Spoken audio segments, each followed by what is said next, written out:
Everybody, welcome along to episode 138 of Percussion Discussion. Please check out all of our social media. You can find us on Instagram, Facebook, and of course our world famous YouTube channel, where you will find all of our conversations, past and present. These have the video to accompany the audio, so you'll be able to see us chatting as well as listening.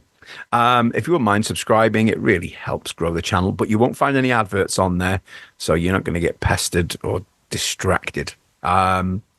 If you'd rather listen on the go, then the great news is all of our conversations are available in podcast form, and these are free to download from your favorite podcast providers. So if that's your thing, then you know what to do. Please rate and review if you can. Again, it helps grow the channel, helps like-minded drummers find us and hopefully like us as much as you do. On to today's guest. This was a real treat to have this conversation. This gentleman was originally the drummer with the Ruts and founding member. Of course, they are now the Ruts DC. But as the Ruts aside, he's had an incredible career as a drummer, playing for such varied acts as Prefab Sprout, Aztec Camera, Sinead O'Connor, Kirsty, MacColl, Karl Wallinger. The list goes on and on and on. The Waterboys, I nearly forgot them. So it gives me great pleasure to welcome the fabulous Mr. David Ruffy. My pleasure, sir. My pleasure. Absolutely, yeah. Very nice. I know you've had a busy day, so I really appreciate you doing it even the more. So there we go. It's finally good to talk.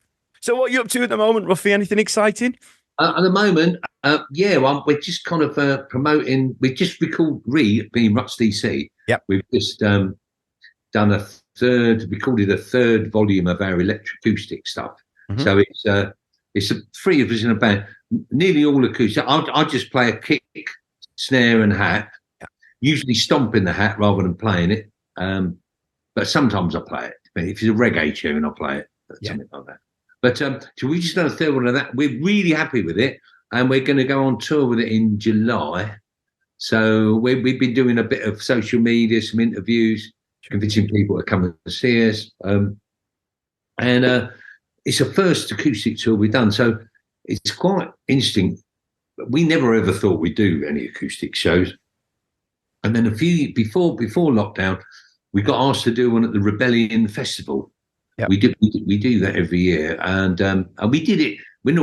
We play the electric set in the ballroom, in Empress Ballroom, and what a venue as well.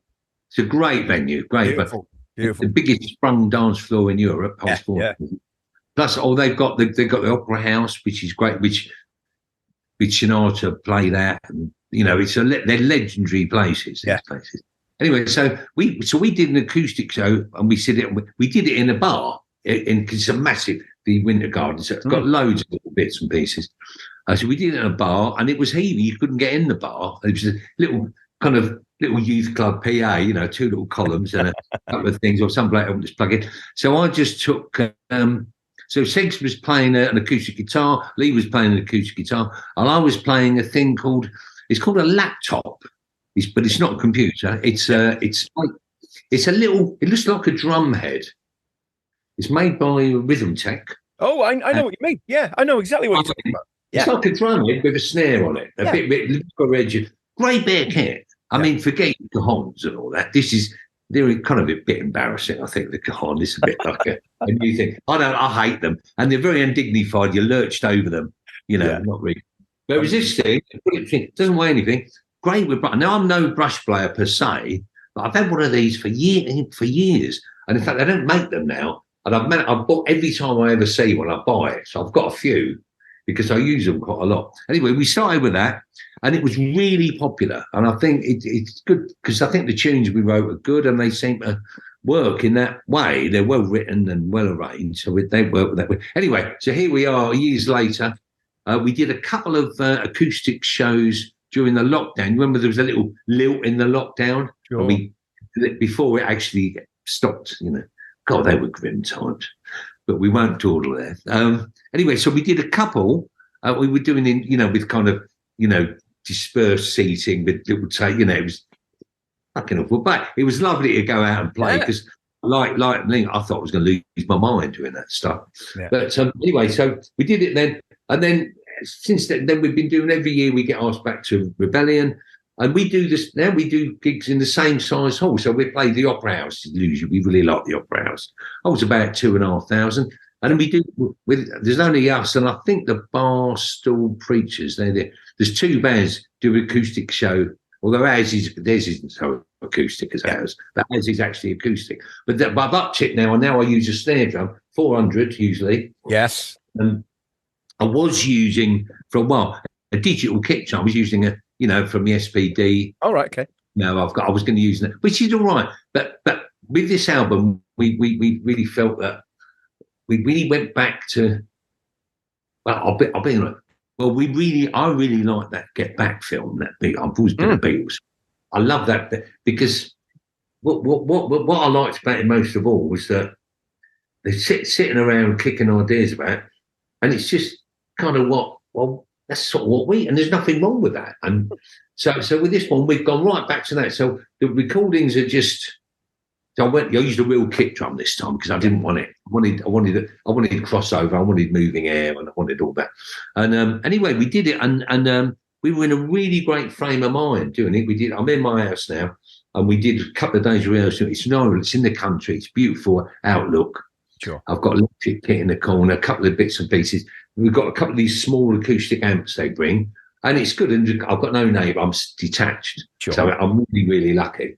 So we had a couple of days kick stuff around, and we there was kind of no stress in the studio. We worked with a new engineer called Jessica Corcoran, because the guy, it was Pat Collier's studio, but he wasn't feeling very well. So we used her, and she was brilliant, and she really got what we were doing, and she became a real part of it. So so anyway, this time we used a kick, 400 snare drum, and it's a higher 15-inch heights, but mostly I've been learning some new syncopations, so doing scats, like with your foot and that sort of thing, and it's good, it's really kind of kicked me along a bit. So I hope I haven't digressed too much. Basically, we're just basically doing that.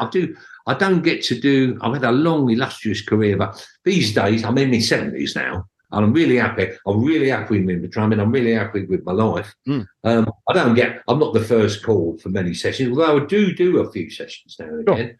And I've got a little band that does sort of posh weddings. All of us, we're all doing, they're all much younger than me. They're all in name bands. And we do weddings occasionally, but we only do them with this lot. It's like a bit of an A-team, and we do things like that, and it's great fun. I'm probably older than all their parents. I mean, not combined, but certainly individually. Anyway, so that's good. And so I think I mentioned to you earlier. So I've just got. I was looking at your array of pedals. We talked about early pedals. Yeah, we were on a big Speed King, which I have on somewhere. I don't know where it is. So I've just got hold of a 1971 green sparkle John Bonham size, 26 by 10 kick, 14 by 10 top tom, 16 by 16, and an 18 by 16. And it's great. I've not gigged it yet. I can see it. It's opposite. It's behind the computer. Yeah. Have you played it though? I'm tuned it because it's to be. So I've had to really do a lot of research. And I found some interviews and the tuning of that bass drum's quite kind of tricky, and it's very important. It doesn't have a hole in it, right? Yeah, cool. So you really got. So I've always had loose tom toms, so but this isn't like that. This is you've got to really tune it, especially the resonant heads, really high, and the others, and certainly there's so much moving air that it's low anyway. Yeah. So if it was loose, it'd just go, I think. But I've got the Thomas sounding. I haven't actually played a tune on it. In fact, I haven't even set up with a snare going dum dum dum, and I'm waiting because I'm trying to get myself some pasties, you see, to go with it. Go with it, yeah. But I'm a Zildjian also, so it's tricky, But anyway, we won't talk about that. But that's what I want. But no, it's really nice, and I got it.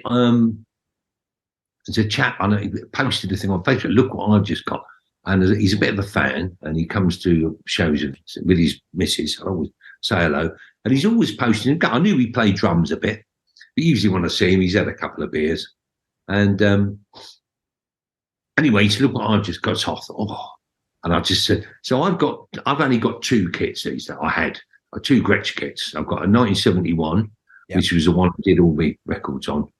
And I've got a 1980 that I bought brand new in New York, which is the maple one is the same kit that Budgie had, you know, with the 2 big power toms. Yeah. It's that. Brilliant. Yeah, it just coincident. It was, you know, so, you know, well, just that song, that he plays, one of their hits. Yeah. It's not Arabian Nights. It's, I'll think of it later. I'll have to have a listen. Yeah. Yeah. And anyway, so I've got that. But what I did, I saw the kit and I said, look, do you fancy? So my original kit, really bad. I bought it off Frosty Egan for 150 quid. That's right. Yeah. 75 or 6, I think. 5 or 6. 150 quid. I think with a snare, with a chrome snare drum, I think, as well. So it was a 4, it was a 22, and it was 13 and 16, you know.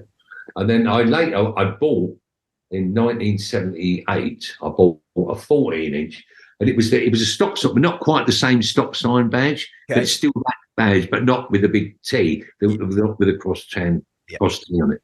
But anyway, so I had that for years and years, and I used to have it with rotor toms, you know, when everyone had too many drums. Anyway, so I saw that, and I had it covered by Eddie Ryan. It was the last job Eddie Ryan did before he died. Yeah. And I got to meet him. He's a bit of a legend, as you know. Lovely fella. He got cancer too, and this was the last job. So he covered it he got the original wrap, the red glitter, which I've always fancied a round bag.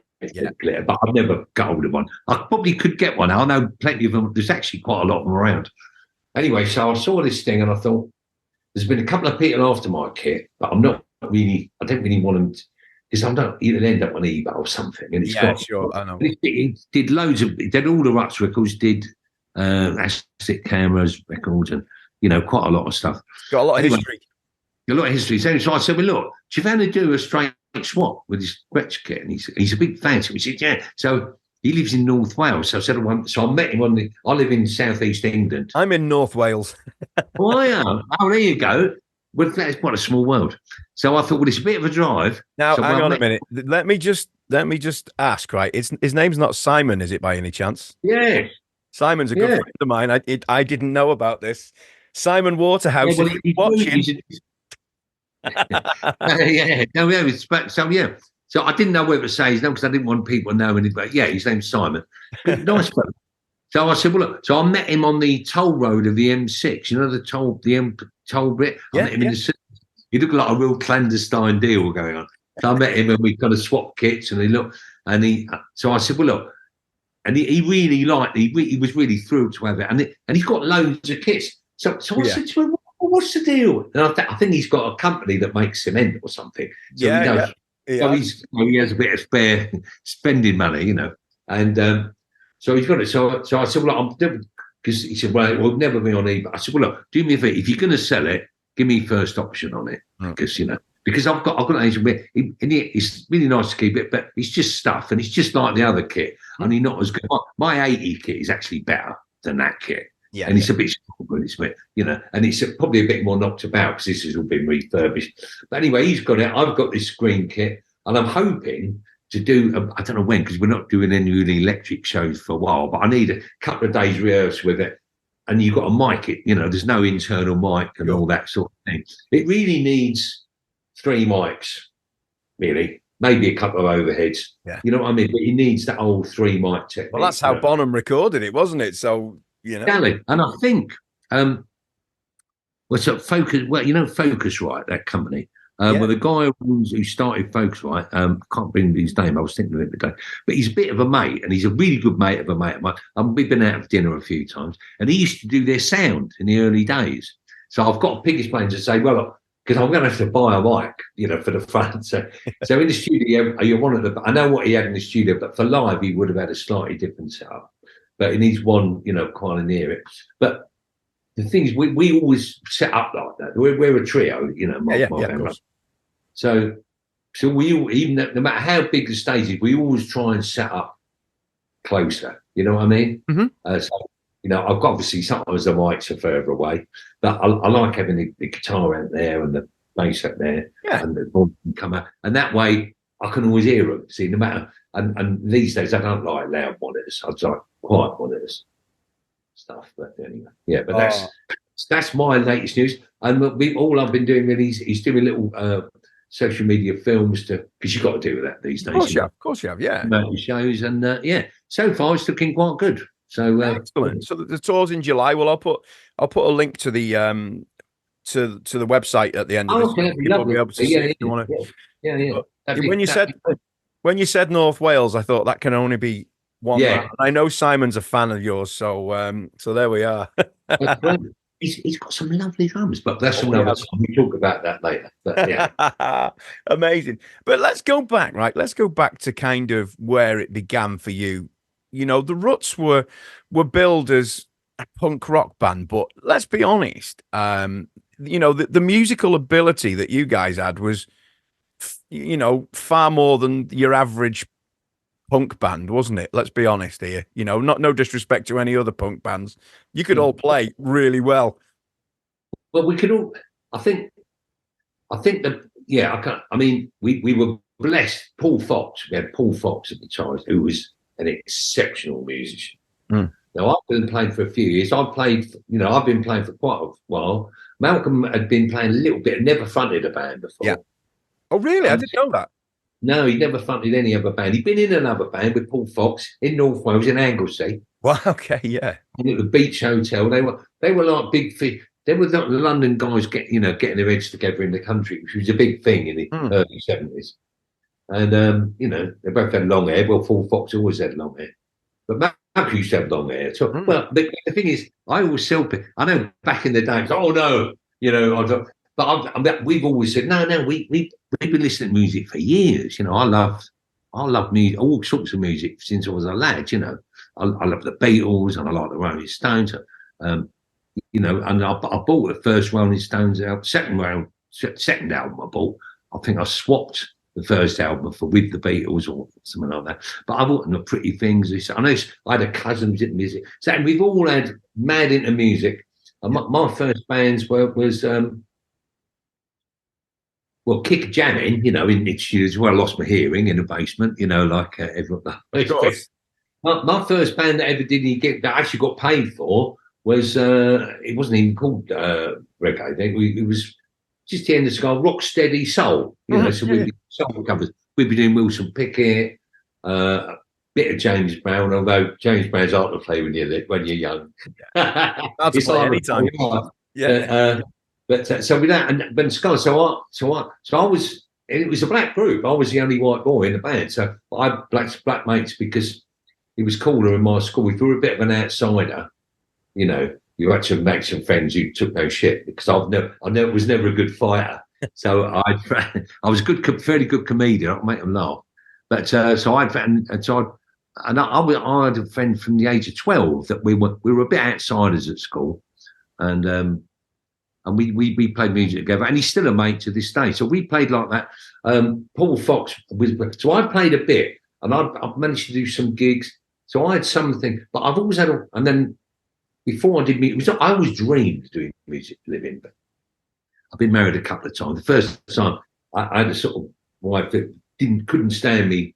Oh, you're going out with a gig? Oh, what about me? That sort of thing. It was impossible. So I thought, well, this can't really work.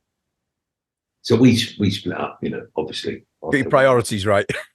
Well, I could have been really, really miserable, but we left on good terms. It wasn't, it was good. She went somewhere, so it was all good.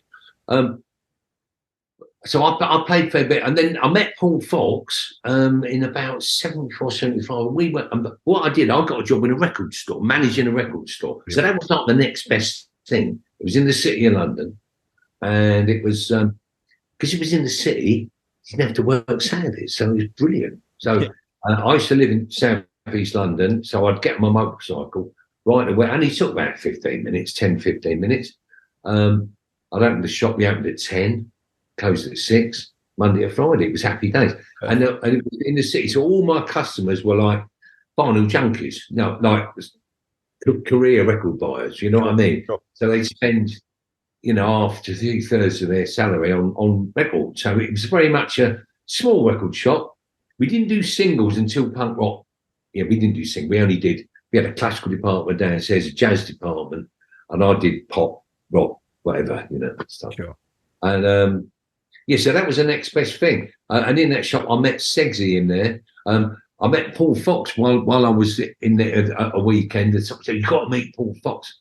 So he came down. We had a little jam. I remember, and it was good. With a bass player called Kevin, who's no longer with us, and it was good. But Paul was a bit more, I wouldn't say sophisticated, but he kind of was sophisticated. He was a little bit older than me, only a year or two. But when you're young, it's a big deal. But he was fantastic. He always was a great guitarist. But he was also a really nice bloke. I mean, working class, socialist through and through.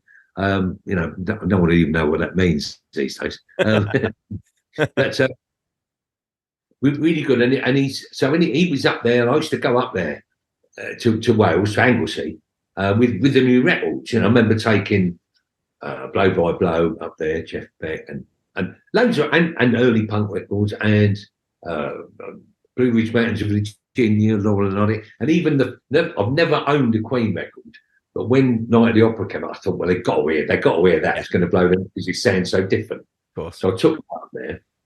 I'm not a Queen fan, though. I'll just have to imagine that. Much respect to them. So we became friends, and then after what they had this band called Aslan, all things from Lion, the Witch and the Wardrobe. Yeah, of course. I played with them guitar in. They had a different singer. He had a really good drummer called Laurie Jelliman, who's no longer with us. He had an old round badge Gretsch, which was very green sort of. But anyway, so he said he couldn't make it work again. So they came back to London, and he got in a band, and Rusty Egan was a drummer in the band, and they were called Hit and Run. And he's a pretty good drummer, Rusty. And if you ever seen him with the Rich Kids, he's got a particular style, but he really dots it. There's no few frills, but he's solid, but particular. You know Mike Giles from King Crimson. He did the first King Crimson. Yeah, of course, yes. Yeah. And he's really so when even the sound is pop pop pop pop pop pop, really precise sound. There's no what was that? He doesn't play like him, but he has a sound like him. Yeah. Anyway, I digress. But anyway, he got a job, and he always wanted to be famous rather than being a drummer. He never really wanted. So he got a job with Warner Brothers, probably as a runner or something. Mm-hmm. And that's so I got off. So Paul Fox said to me, "Well, look, we need a drummer, but I can't guarantee the gig. You're going to have to come and do it, just not anyone else." So I did. I'm not going off the piece too much here. No. I went. You can edit it down. But I went and played with them. There's a 10-piece soul band, and then we had. It was a real bunch of characters. It was hilarious. A couple of great brass players. Gary Barnacle was in it. A guy called Luke Tunney on the trumpet. JD, who went on to replace Lionel Richie in the Commodores. He was one of the singers. So there was some good talent. Some people weren't, but he's rough and ready. I was kind of in there, skin and it's funny with me because I feel like I'm a total maverick because I've never had any lessons. I came from sort of no money at all. It was a dream. It was a dream, and I got a bit lucky doing some gigs. And I listened. I worked really hard. Somebody told me when I was very young that there's no I in group. So I thought that's good because I can't shout. So I've never done a drum solo in my life. I've done a feature. I like a long fills. I'm known for doing a few things, but I don't really. It's not what I want to do because you look at the masters and you go, no. But I want to keep a nice groove because I think the grooves. When I look at audiences and what they like, a lot of people. Oh, look at him! He's great because he's got a show. But really, what they like in the rhythm end and the dancing end is a good groove. Groove is everything. End of story. Groove is everything. Yeah. And so anyway, so I got to do a lot of anyway. I got the gig and we were doing like soul and and our own stuff as well. We're doing pick-up pieces, and we were doing boogie nights, as I recall, them sort of things. And anyway, so during this is punk rock style. We used to have a little gig in Shepherd's Bush, and the Slits used to come and see us. Oh wow, yeah. They weren't like, it's punk rock. Wear uniform. They were just crazy girls, just like having a laugh. And another budgie connection. yeah, absolutely. Great record. I'd forgotten about that. Yeah, he was. And Dennis Bavell, producer, who's a mate. I work with Dennis a lot. And so they come and then so during this thing, there was Malcolm, who was a mate of Paul's. I didn't really know him, but I started going out with this girl who lived in Hayes. Paul was from Hayes, Malcolm was in Hayes, so we kind of got along. And and he said, "Well, what about this punk rock?" And it was really before. Although we never got known until later because we were a little bit older and we had stuff to do and children and things to take care of, and so Malcolm and Paul got together, and Paul's loved it, and they'd written 4 kind of basic, pretty punk by numbers tracks. Sure. So I said, so it was punk rock. So I had the leader of the band, Hit and Run, played drums a bit, but he played rhythm guitar in the band. He said, I want to be the drummer because that's punk. And I said, well, I'll be the bass player because I could actually play them. So I got myself. So I'd done the demos, and I borrowed Phil Lynott bass. Phil Lynott, who Malcolm knew Phil Lynott through dubious connections, and Phil Lynott lent me not the P bass, but the Ricky with the mirrored. Phil Lynnott's actual bass. Yeah, Phil Lynnott's bass. Wow. I did the demo. So I've got some stickers, put them on the notes, and we did that. But after a couple of weeks, the rest of Hit and Run, they were taking themselves very seriously, and they'd been offered a little deal by a little German disco company to do a disco version of Greensleeves. You know that? Oh yeah, I know.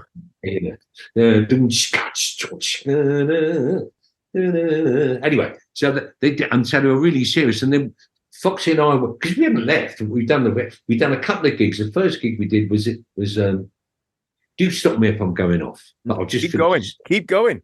The first gig we did was in the middle of a Hit and Run gig at the Target on the A40. It's now a McDonald's. The Target roundabout. Yeah. It was the Target pub. It's a drive-through McDonald's now, and we did it in there, and we had a sound. We had a thing, and all the people from the other bars all rushed in. What's this? We're playing their 4 cheesy punk-esque songs, and anyway, so we had a rehearsal a few days later. Foxy and I turned up at rehearsals. There's another drummer and guitarist there. I'm like, what? And they go, yeah, well, you can't commit to us. I thought, so we thought, fucking hell, all right, yeah, great, all right, I didn't see you. So, well, that answers the question: what are we going to do if we don't, well, we just do this.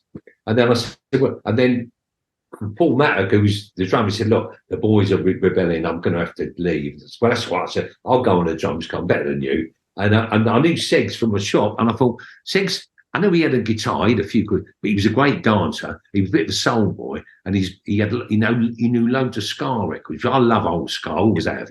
I used to buy singles in Petticoat Lane, and so he had an older sister, so he knew all the Prince Buster and all the, Roland Alfonso and all the shit, all the, Phoenix City and all the great singles, Sure. So I thought, well, he's really cool. So it's punk rock, it'll be great. I know it's good because he's a good dancer. He was a soul. He used to get, because he danced. Them days, if you dared to dance on your own, it was before I think the word gay was even invented, but the blokes would just kick your head in. You know what I mean? And he didn't care. He was a cheeky, and he used to wear a big old cap to the side. So anyway, so that was it. So we did it, and Paul Fox was a fantastic teacher. So we very quickly got good. We just started getting loads and loads and loads of gigs. So we just did loads of gigs. Because it was so with punk was so, but one thing we said we've got to do, we must never do any. Speed was very popular, and all that. It was always when I was growing up. I said we must never, if we're going to have to play with, we can't ever use anything like that to make us do it. We've got to be able to do it, and it was all like that. Got to be downside, on the guitar. So but he was a great teacher. He'd don't speed up, and great rhythm player. I mean, he'd be like a metronome. Yeah, yeah. Nice to lock in with. Oh, mate. I mean, and so he was a great teacher. So very quickly, Segs and I became, and then we got a squad. So we got our own place to rehearse. So after a month or two, then we were co-writing things. We'd have things, and then we'd have the big for things like don't know, Don't for Guns. We'd have favourite bands. We could do one like that, but much faster. And you know, as you do, you borrow things. And then you go in, and Fox would just go, yeah, what are you going to do with this? And he'd just go, ah, and you go, fucking hell, that's amazing, you know. So very quickly, Segs and I became good at writing, and we got stuff. And then so we had a real burst of activity. The was really intense. The Ruts only lasted 3 years from start to finish. Yeah. So it burnt out real quick. And Malcolm, of course, went down the poppy route. So I don't mean pop music route, and it killed it really stone dead, you know. So that was. But we could play, and we had such and I've never been in a band. I've been in some lovely groups, but I've never been in a band that quite had that chemistry that greater than the sum of its parts. When we were together, we were unstoppable. It was just like a real thing. If you took us individually, it'd be good, but it wouldn't be as good. Yeah, you know, the unit was everything. Well, do you know? I had it would have been about, I don't know, 1985. I think I had somebody had done me a mixtape, as you used to do, of different stuff, and it was just a tape with no box. And there was a something on there. There's a song on there called "Something That I Said," right? And I used to listen to that song, and I'd go, "This is great. I love this song." I didn't have the foggiest idea who'd done it, because you couldn't Google it, could you? I was like, I don't know who it is. And I remember loving this song, and it was only about it was probably about 8 years later that somebody told me who it was, and I was like, of course, I bought the album. Isn't that strange, though? You know, there was probably, you were probably alongside Iron Maiden and all sorts of stuff on there. Yeah. But I was like, this is such a great album, and the influences kind of shine through on it, don't they? Let's be honest. Yeah, they do. Yeah, we all had a very broad, eclectic taste, and Malcolm certainly did. You know, Malcolm used to DJ clubs, and you know, he used to go to the speakeasy, like very trendy London thing. So and I worked in a record shop, so I knew I'd love. You know, I like a lot of funk music. I've always have done, and Parliament, and a lot of rock music too, and so I'd hear everything as it came out. And Malcolm sort of loved craft work, and he liked ELO as well. In fact, I think In a Rut, not In a Rut, It Was Cold. Do you know a song called It Was Cold? Yes, I do. First album, and it's kind of quite menacing. And we kind of said, you know, at the end of Mr. Blue Sky. Yeah, I know what you're going to say. We'll do something like that. Yeah. So fuck yeah, that's great. But let's just do the outro bit and make it really menacing and really kind of dark and sinister. Yeah, now you've said it. Yeah. But you can hear it, you know. I'm proud of that. I mean, I love it. Superb. I mean, you know, for anybody who's watching who might not be that familiar with you, you know, and thinking, oh yeah, well, okay, you play drums in this punk band. You're a hell of a lot more than just a punk drummer. That you've had the career, like, you know, if you had to write your career down, it'd be a whole book, wouldn't it? Let's be honest, the people you've played for, over the last 40 years, whatever it is, you know. It's been amazing. It's been really amazing. I mean, after Malcolm died, we carried on as Ruts DC for a couple of times. The vibes weren't the same. You know, it was good. It didn't go. There were three, and three's a good number for us now. Yes. Three, a band is a really good thing, but the three with Malcolm missing was really hard, and it wasn't a very happy day. So we knocked it in after a couple of years. We did some recordings. Sure. It was very hard to make a living and that. So Segs moved to Paris. He learned to speak French. Paul Fox did loads of stuff, but he never he did loads of little things. I got really lucky. I got a call from Jeff Travis, who runs Rough Trade, saying, I've got this little band from Scotland. They need a bit of direction. They were a trio. The drummer, didn't come down to Scotland. It's Roddy and Cam would have come down. So I met him. It was Aztec Camera, Roddy Frame. And so, all right. And so Roddy Frame, he was about 17, I mean, really young. Kids. But he could play. He played a big old 175 jazz guitar, kind of. And he just knew all these beautiful, proper chords, proper chords that most real people, musician, finished product. And you know what? He's never really. I know Roddy really well. I was in a band with him for 4 years. In fact, I was in with Aztec Camera longer than the original Ruts because I was, Of course. Yeah. So, and we recorded more stuff too. But I never found out exactly from him as to how he got so good. He was the youngest. He had some older siblings.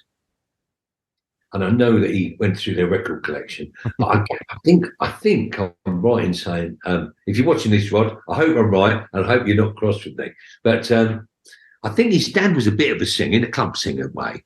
Yeah. And I think Roddy probably went out to be my boy and play guitar because he just knew all the standards, all those chords. Yeah. He knew them all. There's orchestral kind of chord. And also his writing was. It was the weirdest thing because I went from a sort of dirty arse rock and roll punk group, and I'm doing this.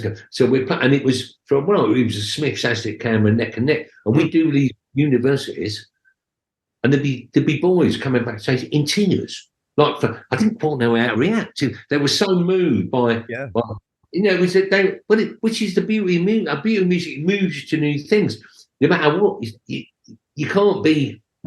You think, this is better than it's the power of music is absolutely mad.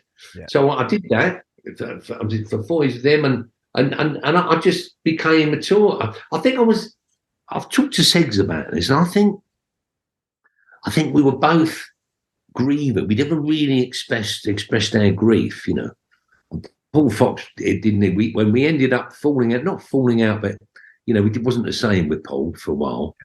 We fell out, and I think we were both running away. And then I did gig with Prefab Sprout, and then I did the Gators. And I found I was doing things, and people liked what I was doing. It was kind of wow, okay. And I was sympathetic. I've never been kind of I'm in this band, I'm famous. I've always been, my mum brought me up proper. Yeah. And don't be a twat. Don't be too. Goes a long way. That goes a long way. But it does because it's tricky. I mean, it's a tricky game. You do stuff. It's very easy. I mean, my dear friend Topper, he came. I remember when he got the job because he was Gary Barnacle's mate from Dover, and he got the job. And he's quite an innocent guy, coming from, and he's got this job with it, which was quite a dysfunctional little outfit, bless him. Right. Yeah, and he was surrounded by all these horrible. You'd see him out and about, and he was a country boy, you know what I mean? Coming into and there's all these zombie fuckers, sort of sucking the life out of him. And I watched it go, but we never had that. I never had that, lucky. My mum brought me up still. But anyway, I found that people really liked what I was doing. And then I got jobs with, I mean, it went on and on. I got loads of sessions. I used to fly up Europe, once, twice a week, to do things very popular in France and Italy, and I played, with people. I got to play with Françoise Hardy, which she passed away. I'm not doing in the studio and that. And I thought, wow, I just did. I do look at myself. I just condensed I've got a friend of mine who's a proper writer. I said, well, I've got a long CV, but it's boring. It is very long. Can you make it a kind of a little thick condenser? And he did this, and he wrote it like the NME, like he was an NME writer. Yeah. And he does sleeve notes for the band, which is great, but we could never do our own sleeve notes. I mean, it just wouldn't do. If you implying there's some kind of magic or whatever in it. Anyway, he's done that for me. And it's great. But I got to play. I got Sinead O'Connor. I got a call. Would you play? I played with the Waterboys for years. That was great. Well, I mean, And Mike Scott is known to be a bit harsh on drummers. Was that the case? he's quite harsh on most people. He's a fantastic performer. I was listening to love the Waterboys. Yeah, he's a fantastic performer. I've worked with him for a couple of years. I've got to say, there's an album called Live Adventures of the Waterboys, and some of it's Glastonbury, some of it's at Pink, from different festivals. Sure. The band is sick. I mean, sometimes I'm a bit, whoa, went away with that one a bit fun. But my God, it's powerful. It's exhausting. Listen, it's like, and the lineup was fantastic. Guitar, piano. He didn't have a piano player. When I got the job, we had Guy Chambers for about a day or a week, and he got fired, I think. So Mike did the piano when it was needed, one of those Yamaha electrics. Yeah. Anthony Thistlethwaite on mandolin and sax. With Steve Wickham, who I just recently met the guys after years, and it's sad. It was Karl Wallinger's funeral because I've got for Karl as well. Yeah. Well, yeah. So he died, and I live in East Sussex, so Hastings is down the road, and I saw the two boys, and it was a real moment, because this was in the 80s when I was doing that. So in your own life, it's just like yesterday, but it's not. It's fucking years ago. It's like 40 odd years ago. So it was lovely seeing them. It's really, it was joyful, profound to know that they're still good, still playing a storm. Yeah, Steve's not in the Waterboys at me. He has he goes for a year or two and has a year or two off. Yeah, he's in big demand all around the world. There's all these little pockets of music. And being Irish, of course, he can go to Europe whenever he wants. Yeah, well, yeah, yeah. And can I just add though? I'm now the proud owner of an Irish passport too, so I think. Sadly, nobody calls me as much as they did. But they might now. They might now. Yeah, if you need me, I can hop over in a second. I don't have to come home anytime soon. Oh, tell us. I mean, talk about working with Sinead O'Connor, because talk about legendary singers, and well, she was. If we can allow ourselves to talk about the wonder of music, the muse, the power of it, and all that, and we have a lot of fun as well. But if there is such thing as a muse itself, I mean, I've never met anyone who had more of it than Sinead. I mean, she had her ups and downs, she had her problems, but my God, she could connect to it. I mean, she was amazing. I mean, she didn't fuck around, and I think if you're until you watch her performances, and she's always delivers it. But the strange thing is, with Sinead, I really believe she didn't give a damn about being famous or about, I better do, I've got to protect my thing. She always did what she thought was right, what the right thing to say, regardless of, oh God, you're going to be. And of course, when she did, everyone said, oh God, she was right. She was right about the Catholic Church. She was right about, that thing of, it wasn't about terror. It was about, she comes from a country where the church, not only in the state, did the education as well, and fucking ruined the lives of thousands of children. I was brought up Catholic myself, so I know I'm not doing it as an outsider. I know I went to Catholic schools. I'm not saying all of them are like that, but when you've got church, state, and etc. So she's talking from experience. And by God, we need that.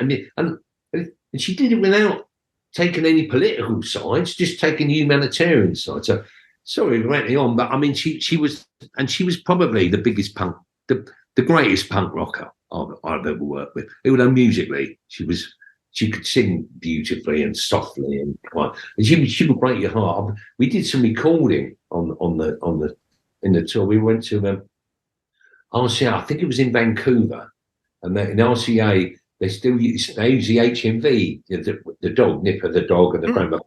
That's RCA in America, right? And she did a couple of songs we did, and she said she doesn't like compression. She likes to use the microphone as minimal, maybe, but none of this. Singer, she used the mic, she's back off it, and she sing from this loud. So, really powerful, really powerful. Self-compresses. You could have. So I remember doing once. I just played the drums with my fingertips because you couldn't really. you know, you couldn't really, and she did, you have to be really careful with cymbals. The first person I ever put a screen for, because she didn't like cymbals, because the cymbals would always go down the mic.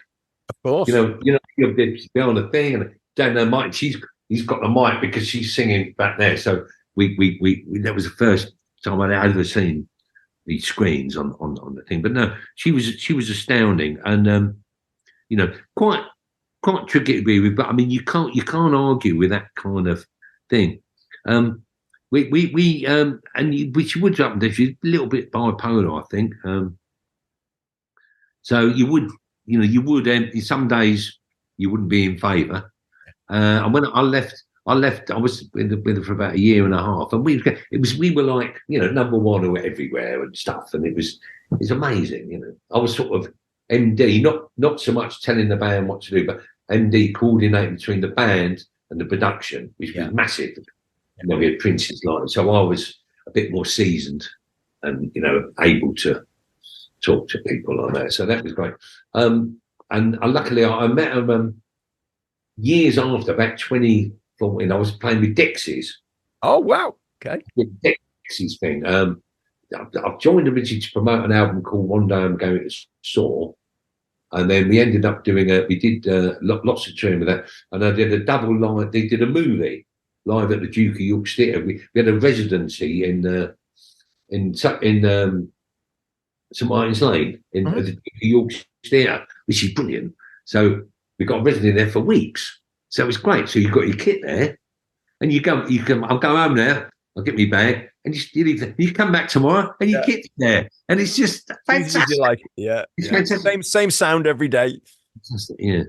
But I met so I was doing that, and then a friend, John Reynolds. You know a drummer called John Reynolds? Yes, I know the name. I can't think where. Well, he'd been Sinead's husband, and but the reason I got the call to do the Sinead thing is when it was Steve Farnoley was her manager. He used to manage Prince, and he managed Karl Wallinger. I'd done something with Karl, and I got the call, and from that, and I won't go on to that story now. But anyway, he rang me to say, "So we want you to do this gig." I said, "What about John? John was her husband, and they had a son." He said, "He's got a band called Max, I think, and Kevin Mooney was in it from Adam and the Ants, and he wants to. They may be doing some support, something, but John really wants you to do it because we're similar drummers. We like funky things and simple things." So I said, "Well, send me the record." So he sent me the record, and at the time, I was out clubbing and listening to a lot of acid house, which I liked, and sort of Chicago stuff. And I thought, I don't know if I really want to, an angsty young girl. I'm not sure. And my missus said, and I remember Stephen, I was in the bath. He called me, said, "I'm going to give you," and it was a very common thing. "I'm going to give you 10 reasons or 20 reasons why you should do this gig." And he banged them off like the best journalist in the world. Bang, bang, bang. I thought, well, I can't really argue with that. And then my mate said, "If you don't do it, I'm just not going to speak to you again." So I said, "All right." So I checked, and I'm really glad because I've got in, I'm not going to do some middle-aged bloke, doing acid house. You can't really play it on the drum. I did do it. I did a tour with Yaz later on, but anyway. So the story I was going to make. So. That's how I got the gig in the first week, and we did the thing. And then when I left, we weren't on the best of terms. And then years later, and he bothered me because I knew she was bipolar. I thought, well, you can't really take it personally, but it bothered me because I had such admiration for her, and I always did a good job for her too. And anyway, so I'm doing a gig I think it was in Belgium with Dexys, and we had a depth guitarist. So we weren't the best. And then John was playing with Sinead. And he had a girl called Brooke Supple, and Claire Kenny was the bass player. So I went to sit. So he come and watched us, and then I went to watch a bit of them, and they did this fantastic thing. So there was John at the back on the drums, like, laying it down. They had an anonymous guitarist, a bloke in a black leather jacket, anonymous keyboard player, bloke in black. But they had Claire Kenny on the bass, who's brilliant, red-haired Irish girl, fantastic. She's the most. I played in lots of bands with her. Dennis Bevell's favourite bass player. She's rock solid.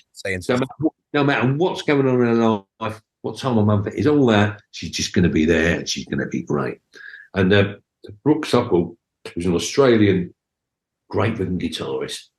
And she did this thing. I've got to see it because it was a marvellous moment.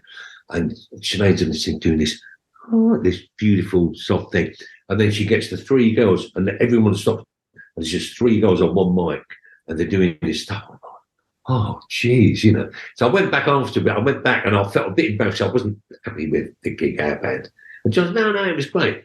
And Sinead come over, and she said, oh, Ruffy, she said. And we had a big cuddle, and it was great. So anything that had happened the year before. So that was really great for me to have that, you know. And sadly, but I went to her funeral last year. I'm very glad I got invited because it was terrible when she died because I didn't know who to talk to about it. You know, I needed to talk to people who knew her and her friends, and it's shit, you know, because people, you remember Sinead, what's it like? You know, you don't know, you know. But it was lovely, and it was a lovely send off and quite a healing experience. But she died of a broken heart, I think. She lost her boy. You know? Oh, sad. Anyway, sorry. Oh, hey. Sinead, she was fabulous, Sinead. It's part of the story, isn't it? You know, and like Kirsty MacColl, another one sadly gone. Yeah, I mean, yeah, dear Kirsty. Yeah, she's a very generous spirit. Yeah, died way too young. I mean, she really so generous. I mean, you know what it's like. You've been in bands, you know, and you play the drums, you know the old joke. What's the last thing a drummer says before he leads a band? Can we do one of my tunes? You know, has ideas above his station or her station. Anyway, so I was with Kirsty drummer and with various bass players. Sometimes with Gary Tibbs, sometimes with Segs, and sometimes with different bass players. But she's a great songwriter. I've always dug her because she's got a very wide berth in music. We did, what's it called? Titanic Days. We did one. She was going through a dark period, and the fact that covers the back of her head, you know, but that tells you how. But a great record, if you ever hear it. It's on ZTT, funny enough, that record. And we did that, and we got on Jules Island, and we did various things. And then anyway, the people long standing with her is a guy called Pete Glenister. Has been with her for years, and I've been with her for years, not as long as Pete Glenister.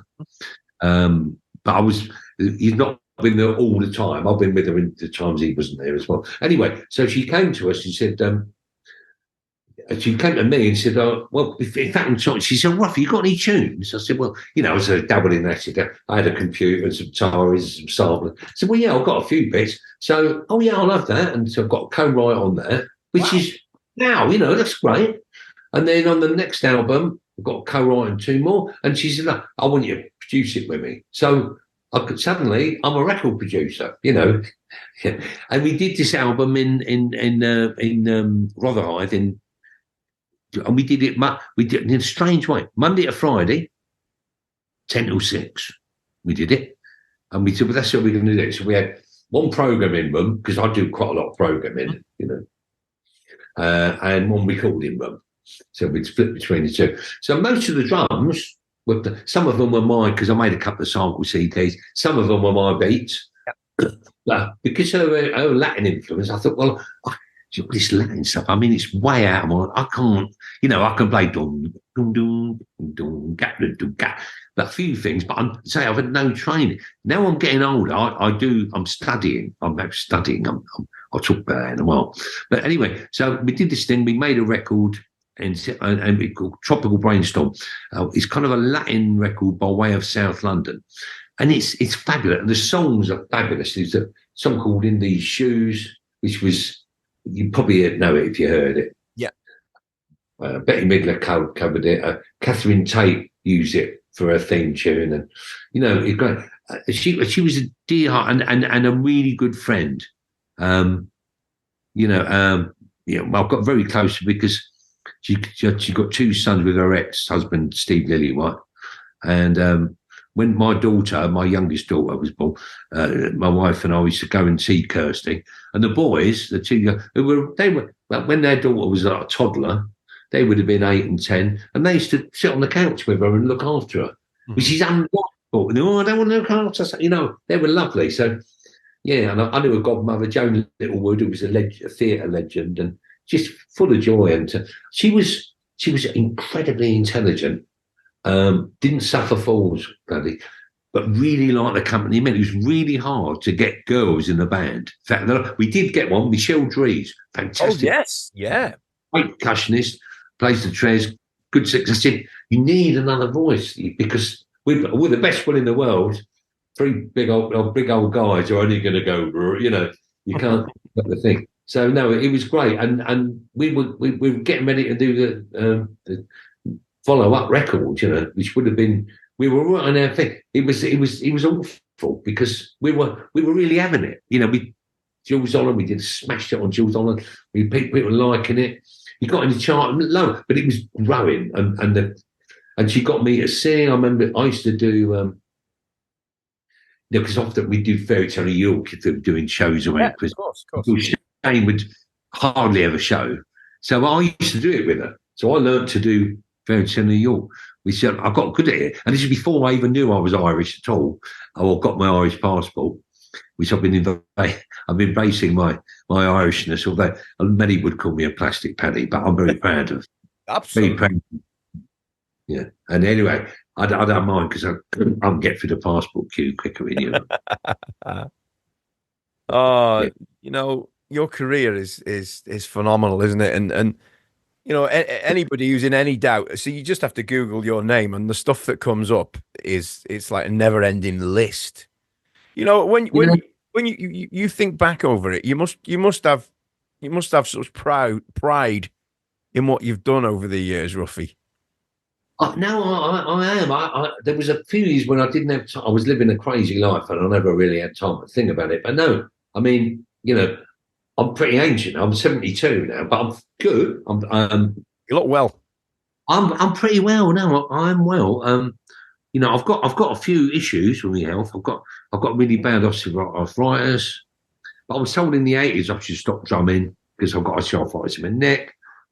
So people always say, "Oh, Ruffy, you make it look so easy." That's because in the 80s I thought, well, I'm not going to do this. So I got in a rehearsal room with mirrors. Yeah. Studied, right, don't sit too low. Mate. So everything's, I don't do any of that. And reach it. It's all here. So I was never trained, but I've learned to do that. So and the one good thing, yeah, I learned to, you do one's best as you go along, and I've got very fortunate and that. But now, when the Ruts, when Malcolm died, we went and did an album called Rhythm Collision with Mad Professor. It was kind of instrumental, mostly dub record, and I was really into Fela Kuti, so Tony Allen, yes, wonderful, Tony Allen. So I'd hear, I nicked loads of his what I thought were his beats, and they're essentially his beats. But I realised in the last few years how I play them isn't how he plays them, because he's got syncopation to die for. I mean, it's just. I don't know if you've studied it. So what I've done this year, there's there's a couple of guys on. I've been watching. He doesn't really. He said, "This is how you do it." He doesn't really give it away. He doesn't really connect with. There's a couple of guys who studied it. One's a Russian from St. Petersburg, and one's a Londoner. And I'm the next. That's what I'm studying. I've gone. It's like being 12. It's like that. So I'm in the morning. I'm at the sink having a shower. I'm like, and because it's so unfamiliar, but it's fantastic because I'm hoping it's really got my brain working. You know what I mean? And I found a couple of things. A guy called Rob Brown. You know, a guy called Rob Beatdown Brown. He's a drum teacher. He's Rob Beatdown Brown. Check him out. He's on YouTube. He's a black American, lives in Canada. He's a great teacher. And I mean, he does a little while on shuffles, you know, but he breaks it right down, does one thing at a time. And there's one, he does the gauge shuffle, which is just so simple. You've got to watch it. See. So with him, then during the lockdown, I thought, well, I'm not drumming, I'm not doing it. Well, my life is just, you know, because I always did, even if I weren't enjoying, I got very late stage, I've got in covers bands because I thought, well, I ain't got much work. And then I read the Dizzy Gillespie biography. And this is what got, because the mindset I got was, oh no, you don't do that, it's shit, and you don't do anything. But I'd often be at parties and be say, oh, you're musicians, why don't you play a tune? And everybody, oh no, if you get rock in the 80s and oh no, I don't play anything that we. And then I read the Dizzy Gillespie, and he's fantastic autobiography. They're great jazz autobiographies, not all, very good. And he'd say he'd come back from a world tour with Miles. You get a copy in Manhattan. Oh, we got a bar mitzvah on Long Island, and I forget because that's what I do. And I thought, and I thought, well, they're proper musicians. I thought, well, no, that's what I do. I've done it for 40 years. What are you talking about? So I thought, well, no. And then I got a call, and it's quite by accident. I got a call. I've met a guy who was looking after a studio, Tom Nicholson, and his brother was Hugo Nicholson, great engineer. And he said, I'm going to do some stuff. Are you interested in playing the drums? So I said, yeah, all right, great. So I'll get a call the week later. Hello, I got your number from Tom. So I'm thinking, Tom Nicholson. Yeah, well, and I said, oh, great, I'm really looking forward to it. He said, well, I didn't expect this kind of response. What do you mean? So the Tom he meant was, I've been in Kilburn week before. I met a friend in a pub, and there's a little Irish band up there, and they said, and so I'll go and do a number. So it's like, all right. So I went and did, I don't know, and I go, who knows? I can't remember. It might have been that. And it went all right. And I back to Tom, the leader of the band. So the call was from this Tom giving someone my number. He said, I didn't expect that kind of reaction because we're two covers band. And I thought, well, in our game, it's feast or famine, isn't it? So we've got bills to pay, we've got stuff to do. I thought, well, I need to play. So I went and joined them, and I played. I played for got a few bob for a while, and I played in for about 10 years. Not all of it. I did other things, so I can't do it now. I'm on tour, or I've got a record to make. And in the end, we got these. It wasn't called guilty pleasure. We could call it cheese, and we just do things like guilty pleasures music, like Fame, like Total Eclipse of the Heart, like all those kind of cheesy things. Lollipops. And we dressed up in funny clothes.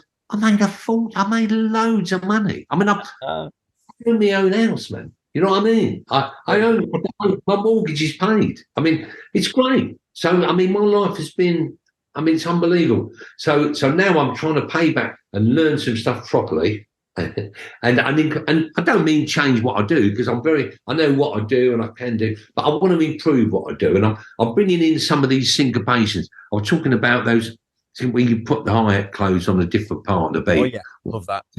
And all that. And you notice it, in house, you've got the door. As soon as you're bringing it up, it's similar to that. So you just drop one in, and you notice the dance floor completely changes.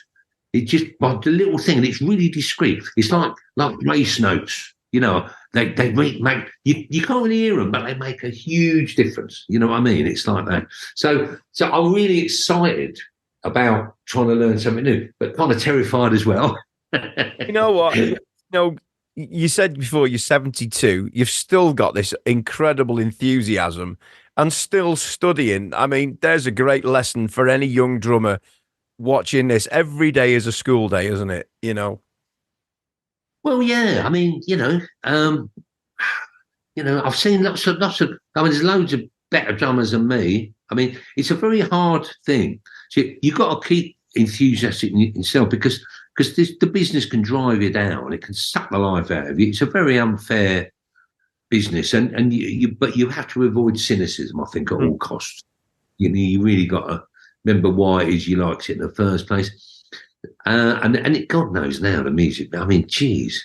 I mean, it's so hard. I mean, they're just robbing you as a writer. They want everything. If you get a deal, they want your writing, your publishing, your merchandise.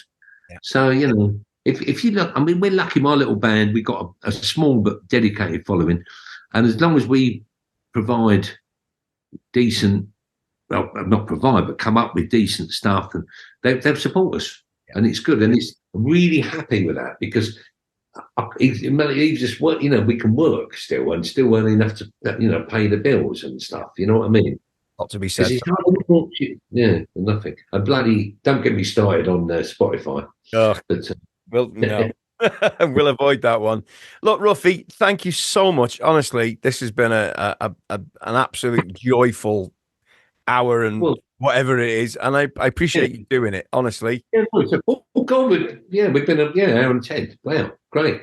Listen, but it's been my pleasure. Thank you. I apologise for waffling on. I do go off piece quite regularly. So good luck with the editing. There's no editing going on. This is it. This is it. So good luck with the tour. The thing is, did you say July? You got your tour? Yeah, it's July. I'll just tell you when it starts because I've got to do this, don't we? This is the way it works these days. Absolutely. How professional. Here we go.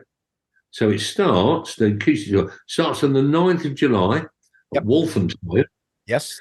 We go to Brighton, Bedford, Huddersfield, Nuneaton, Derby, Southampton, Bristol, York, Dunfermline, Stockton, Carlisle, Worcester, and ends in Darwin on Saturday the 27th.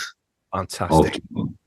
So come along. It's a good, it's different. It's seated, mostly seated. There'll be a few standing maybe. We're sat now. So we're doing we're going to have a support band. We've got 2 sets and a bit of storytelling in between. Sounds magic. Well, if anyone saw Dead Men Walking, it's along those lines where we got some stories, and we've got some good stories. Well, I shall make sure I put a link to the website as well, so I'm sure all the details are on there if people are keen to come along. And Ruffy, thank you. Your story is remarkable, and I'm sure everybody's going to enjoy hearing this. So thanks again. Appreciate it. All right, have a good one. Cheers, Ruffy. Thank you. See you later. Bye-bye.